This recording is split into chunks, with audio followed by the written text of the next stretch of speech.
বাংলাদেশে 1628 জন মানুষ দায়িত্বে ছিল। আল্লাহর কসমে 54 বছর আমি বাদ দিলাম।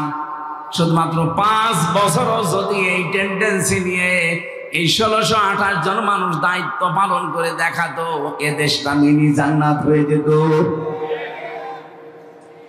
এরকম মানুষ আমরা পেয়েছি, হ্যাঁ পেয়েছি খুব কম। মাওলানা মতিউর রহমান নিজামী তার ভেতরে একজন। রাষ্ট্রের দায়িত্ব, মন্ত্রণালয়ের দায়িত্ব পালন করে 26 টাকা বেঁচেছিল, ওটা ফেরত দিয়েছে। হযরত ওমরের একেবারে অরিজিনাল উত্তরসূরি না আলী হাসান মোহাম্মদ মুজাহিদ রহমতুল্লাহ আলাইহি, রাষ্ট্রের দায়িত্ব পালন করতে গিয়ে অণুবীক্ষণ যন্ত্র দিয়ে 4 আনাও দুর্নীতি খুঁজে পাওয়া যায়নি। এই ধাঁচের মানুষগুলো মাত্র 1628 জন যদি তৈরি হয়ে যেত, এই দেশটার জন্য 54 বছর লাগার কথা না, 54 দিনে এই দেশ জান্নাত হওয়ার কথা। আমরা ওই রকম বিষয় চাই না। খলিফাতুল মুসলিমিন হযরত ওমর রাদিয়াল্লাহু তাআলা আনহু, তিনি রাতের বেলা বসে হিসাব করছিলেন। লম্প ধরিয়ে যে আলো, জয়তুনের তেল সীসার উপরে দিয়ে তিনি আগুন লাগিয়ে হিসাব করছিলেন। হঠাৎ করে ওই দেশের প্রধান বিচারপতি হযরতে আলী রাদিয়াল্লাহু তাআলা আনহু এশার নামাজ পড়ে তিনি আসলেন। ডাক দিলেন, হযরত ওমর, প্রধান বিচারপতি আলী, কিসের জন্য এসেছেন? রাষ্ট্রের কোনো কথা আমাকে বলার জন্যে, না ব্যক্তিগত পারিবারিক কোনো কথা বলার জন্যে? হযরতে আলী ওই সময় প্রধান বিচারপতি, তিনি বললেন, না, আমার পারিবারিক জীবনে একটা সমস্যা হয়েছে, ওইটা আপনার সাথে শেয়ার করার জন্য এসেছি, পরামর্শ নেব। হযরত ওমর সঙ্গে সঙ্গে তিনি বাতিটা লিভিয়ে দিলেন। হযরতে আলীর কিন্তু মন খারাপ হয়ে গেছে, কি আমি একটা দেশের প্রধান বিচারপতি এসেছি রাষ্ট্রপ্রধানের কাছে, উনি আমারে দেখে আরো আলোক সজ্জা করবে কি, আরো আলো লিভিয়ে দিলেন। হযরত ওমর তার মনোভাব বুঝতে পেরে ডাক দিয়ে বলেন, প্রধান বিচারপতি আলী, আপনাকে আমি কিন্তু প্রথমেই জিজ্ঞাসা করেছি যে আপনি কেন আসলেন, রাষ্ট্রের কোনো কাজ নিয়ে নাকি পারিবারিক কোনো কাজ নিয়ে? আপনি যেই বলেছেন যে রাষ্ট্রের কোনো কাজ না, পরিবারের কোনো সমস্যা, আমি কিন্তু হিসাব করছিলাম রাষ্ট্রের জনগণের টাকায় কেনা তেল দিয়ে রাষ্ট্রের হিসাব করছিলাম। আপনি এসেছেন পারিবারিক জীবনের কোনো ফয়সালা নিতে, জনগণের টাকা দিয়ে এই হারিকেন বা লম্প অথবা মোমবাতির যে তেল পুড়বে, এটা দিয়ে আপনার পারিবারিক জীবনের কথাবার্তা না শুনবো, কিয়ামতে আমি জবাব দেব কি? হযরত আলী বলেন, কথাটা শোনার পরে তার প্রতি ভক্তি শ্রদ্ধা যা ছিল আমার আরো বেড়ে গেল। কি চিন্তা নিয়ে তিনি চলেন, একটা রাষ্ট্রের প্রধান। বাংলাদেশে 1628 জন মানুষ দায়িত্বে ছিল। আল্লাহর কসমে 54 বছর আমি বাদ দিলাম। শুধুমাত্র 5 বছরও যদি এই টেন্ডেন্সি নিয়ে এই 1628 জন মানুষ দায়িত্ব পালন করে দেখাতো, এ দেশটা মিনি জান্নাত হয়ে যেত। এরকম মানুষ আমরা পেয়েছি, হ্যাঁ পেয়েছি খুব কম। মাওলানা মতিউর রহমান নিজামী তার ভেতরে একজন। রাষ্ট্রের দায়িত্ব, মন্ত্রণালয়ের দায়িত্ব পালন করে 26 টাকা বেঁচেছিল, ওটা ফেরত দিয়েছে। হযরত ওমরের একেবারে অরিজিনাল উত্তরসূরি না আলী হাসান মোহাম্মদ মুজাহিদ রহমতুল্লাহ আলাইহি, রাষ্ট্রের দায়িত্ব পালন করতে গিয়ে অণুবীক্ষণ যন্ত্র দিয়ে 4 আনাও দুর্নীতি খুঁজে পাওয়া যায়নি। এই ধাঁচের মানুষগুলো মাত্র 1628 জন যদি তৈরি হয়ে যেত, এই দেশটার জন্য 54 বছর লাগার কথা না, 54 দিনে এই দেশ জান্নাত হওয়ার কথা। আমরা ওই রকম বিষয় চাই না। এই জন্য আমার প্রথম এবং শেষ ফাইনাল কথা এইটাই, আপনাকে পবিত্র হওয়ার জন্য কোরআনে কারিমের কাছে আসা লাগবে। আর এটা দিয়ে যদি একেবারে পুঙ্খানুপুঙ্খানু ন্যায় বিচার দেখতে চান, তাহলে কোরআনের বিচার ব্যবস্থা, শিক্ষা ব্যবস্থা, স্বাস্থ্য ব্যবস্থা, এগুলো দেখাতে লাগবে, তাছাড়া সম্ভব না। আল্লাহ রাব্বুল আলামিন আমাদেরকে বাস্তব জীবনে যেন আল্লিমুহুমুল কিতাব এর একটা প্রেক্ষিত, এর একটা মানে রাস্তা কিন্তু সামনে আল্লাহ তৈরি করে দিয়েছেন। এখন বাংলাদেশের মানুষ চাইলেই সম্ভব কিতাবের শিক্ষা ব্যবস্থার সামনে জারি করার ব্যবস্থা করা। খালি আতলু আলাইহিম আয়াতিহি ওয়া ইউযাক্কিহিম পর্যন্ত থাকলে হবে না, ওয়া ইউআল্লিমুহুমুল কিতাবা ওয়াল হিকমা, এই দুইটার সামনে এখন দেখানোর সময়। এরপরও যদি কারো ব্যর্থতার পরিচয় দেন, আগামী 100 বছরে আর আল্লাহ এই সুযোগ দেবে না। কথা বলে না কেন? আমরা চাই শিক্ষা থেকে শুরু করে যত বিভাগ আছে বাংলাদেশে সব জায়গায় যেন আল্লাহর কোরআনের বিধান চালু হয়। বলেন আমিন। আমরা 6666টি আয়াত থেকে, যেহেতু রমজান মাস, এই কেন্দ্রিক একটা আয়াত পড়েছি, সূরা আলে ইমরান 185 নম্বর আয়াত। খুব খেয়াল করে শুনবেন, নিজের জীবনে যদি মেলাতে পারেন এই মাহফিল সাকসেস হবে। আর যদি বলেন এসেছি সুর শোনার জন্য শুনে চলে গেলাম, যান আপনি আগে চলে যান, আমি একটা টান দিয়ে দিই, টান শুনে চলে যান নাকি। আল্লাহ রাব্বুল আলামিন বলেন, কুল্লু নাফসিন যায়িকাতুল মাউত ওয়া ইন্নামা তুওয়াফাউনা উজুরাকুম ইয়াওমাল কিয়ামাহ। অবশ্যই প্রত্যেকটি জীব মৃত্যুর স্বাদ গ্রহণ করবে। কিয়ামতের ময়দানে প্রতিটি মানুষকে আমি আল্লাহ তার পারিশ্রমিক পরিপূর্ণ করে দেব। হযরত আবু দারদার জীবনী পড়ছিলাম, তিনি বলেন আয়াতটা পড়লে আমার কেমন যেন একটা অজানা ভয় চলে আসতো, যে কিয়ামতের দিন আল্লাহ নাকি আমাকে পরিপূর্ণভাবে আমার উজরত দিয়ে দেবে। আমার সবচাইতে বেশি ভয় হয় আমি যা কামাই করেছি সব যদি আল্লাহ আমারে দিয়ে দেয়, আমার তো টানা সম্ভব না। দুনিয়ায় বাবার বোঝা সন্তান বহন করতে পারে, সন্তানের বোঝা বাবা বহন করতে পারে। আল্লাহ পাক বলেন, ওয়ালা তাজিরু ওয়াজিরাতুন ওয়িজরা উখরা। কিয়ামতের ওই ময়দানে কেউ কারো বোঝা বহন করবে না। এখানে পৃথিবীতে যে যতটুকু পাপ করছেন ওই পাপটা আল্লাহ কিয়ামতের দিন বোঝা আকারে আপনার পিঠের উপরে তুলে দেবে। قد خسر الذين كذبوا بلقاء الله حتى إذا جاءتهم الساعة بغتة قالوا يا حسرتنا على ما فرطنا فيها।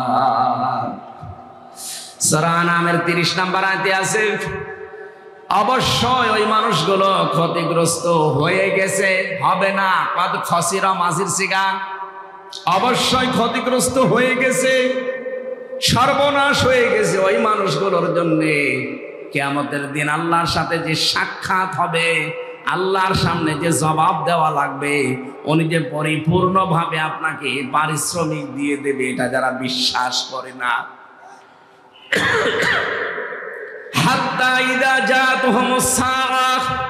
হঠাৎ করে যখন তাদের সামনে মরণ চলে আসে, এখানে সাআতুনের অর্থ দুইটা। এখানে আলেম যারা আছেন সাআতুনের অর্থ ভালো করে মিলাবেন দুইটা। 1 নম্বরে সাআতুন মানে মৃত্যু, 2 নম্বরে সাআতুন মানে কিয়ামত। হ্যাঁ, এটা মরণও হতে পারে, কিয়ামতও হতে পারে। মরণের পরে বা কিয়ামতের পরে ময়দানে মাহশারে এই মানুষগুলোর সামনে যখন আমল নামাটা আল্লাহ সামনে তুলে ধরবার পাপের বোঝাটা,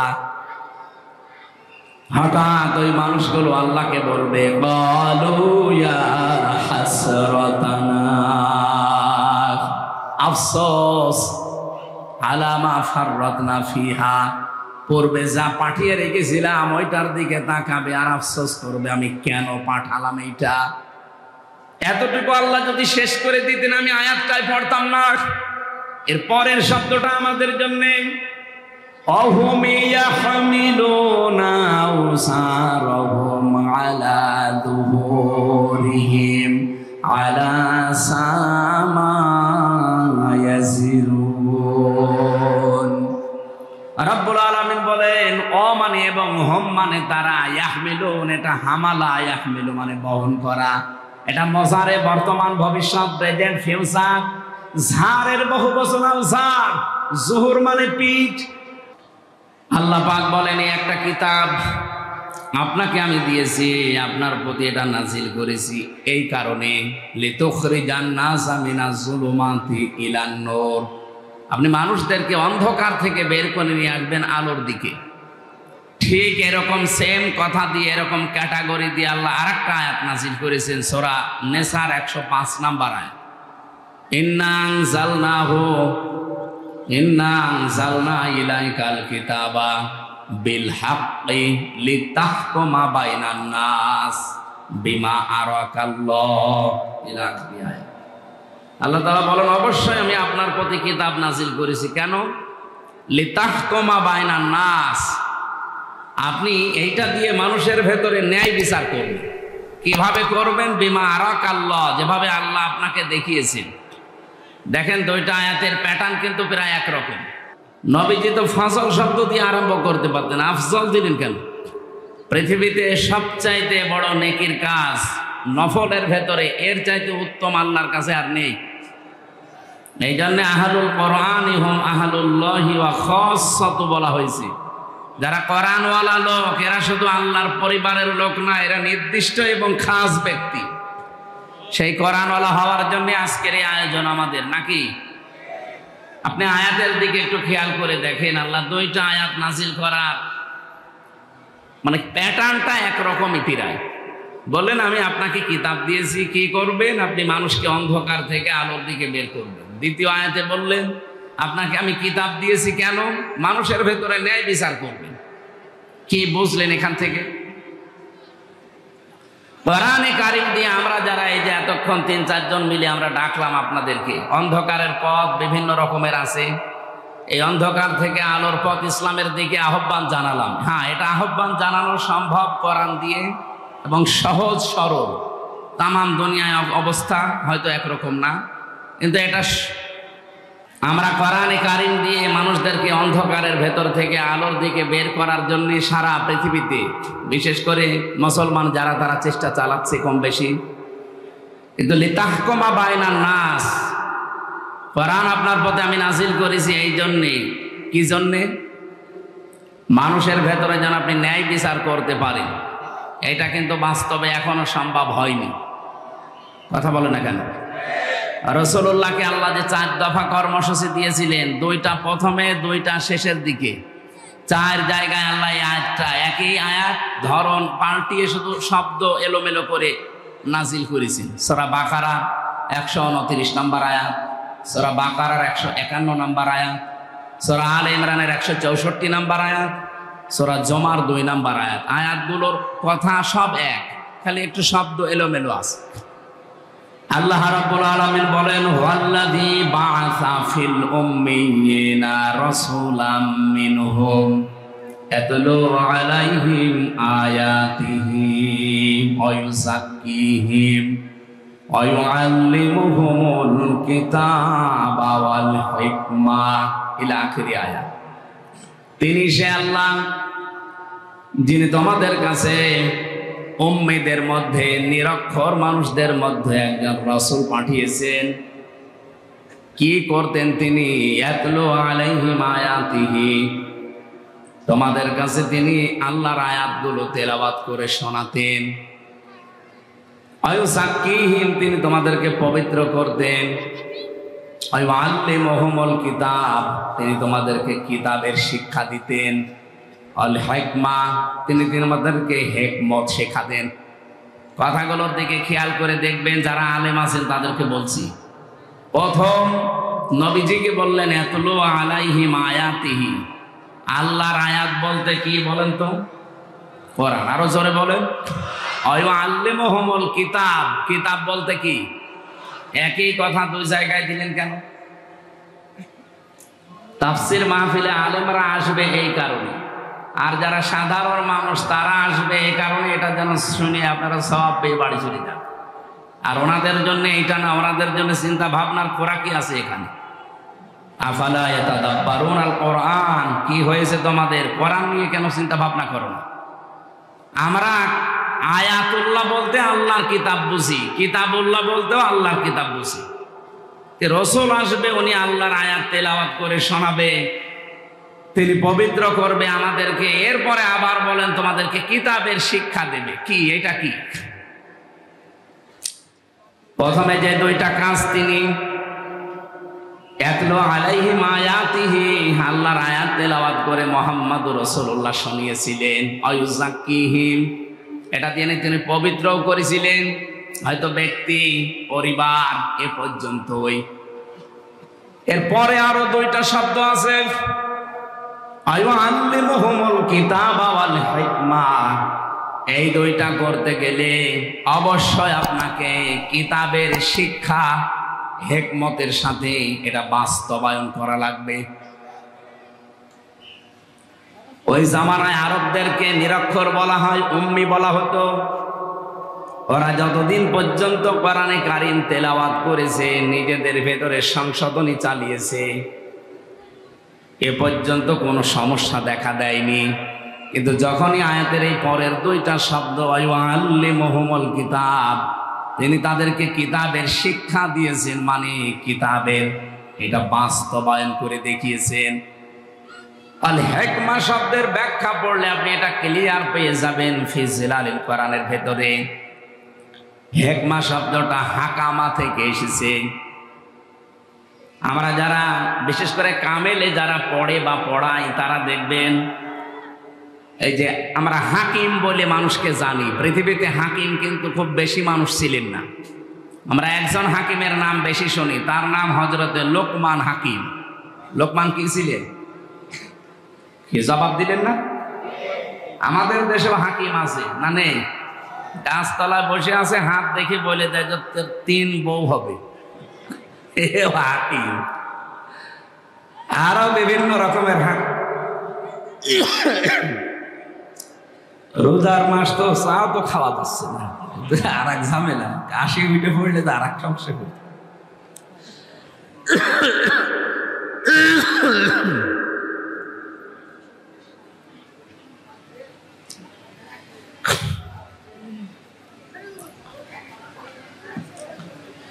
এক নম্বরে আমরা জানি উলামা, 2 নম্বরে জানি ফুকাহা, 3 নম্বরে জানি হুকামা। এই যে শব্দগুলোর ব্যাখ্যা আছে না, আলেম বলা হয় তাদেরকে যাদের কাছে জ্ঞান আছে, আলো আছে। আর জ্ঞানের সর্বোচ্চ উৎস কোনটা বলেন তো? আরো জোরে বলেন। কোরআনের দ্বারা এটার তৌফিক দান করেন, বলেন আমিন।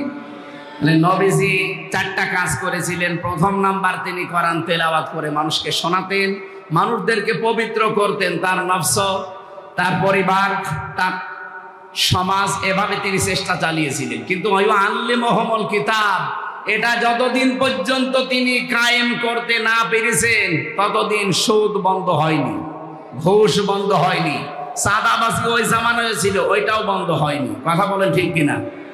এখানে আমাদের উচিত হবে, যারা আজ বলেন আমরা নবীওয়ালা কাজ করি না, আপনার নবীওয়ালা কাজ হচ্ছে না। এদিকে তাকান, নবী কি জন্ম থেকে নবী বলে কেউ বলতো যে আপনি নবী? কয় বছরে বলেন? বলেন। 40 বছরে তখন যিনি নবী হলেন, কি পেয়ে নবী হয়েছিলেন? এই কোরআনে কারীম পাওয়ার পরে যিনি নবী হলেন, নবী হওয়ার পরে তো এই কাজগুলো আল্লাহ তাকে দিলেন। ওয়াল্লাযী বা'সা ফিল উম্মিয়িনা, তিনি সে আল্লাহ যিনি উম্মিদের ভেতরে পাঠিয়েছেন, নবী পাঠিয়েছেন, রাসূল পাঠিয়েছেন। ইয়াতলু আলাইহিম আয়াতিহি, তার প্রথম কাজ ছিল তিনি তেলাওয়াত করে করে মানুষদেরকে শোনাতেন। আজ বাংলাদেশে কেউ যদি বলে যে আমি নবীওয়ালা কাজ করি, অবশ্যই আপনাকে আল্লাহর কোরআন তেলাওয়াত করে শোনানোর ব্যবস্থা করা লাগবে। আপনার দ্বারা হয় এটা? আপনি কোরআন পড়তে পারেন যে তেলাওয়াত করে শোনাবেন? এই মাদ্রাসা যারা প্রতিষ্ঠিত করেছিল তাদের কয়েকটা উদ্দেশ্য আছে, তার ভেতরে এইটাও মনে হয় আছে যে মানুষ এই এলাকায় যারা বসবাস করে তারা আল্লাহর কোরআন পড়বে, শিখবে, নাকি অন্য উদ্দেশ্য আছে? ওয়ায়ুযাক্কিহিম, তিনি তাদেরকে পবিত্র করেছিলেন। কোন পর্যায়ে পৌঁছিয়েছে তাদের পবিত্রতা? আমরা যদি আজ কোরআনে কারীম দিয়ে ব্যক্তি, পরিবার, সমাজ, রাষ্ট্রকে পর্যন্ত পবিত্র করতে পারতাম। এই যে জাকির থেকে শব্দটা এসেছে,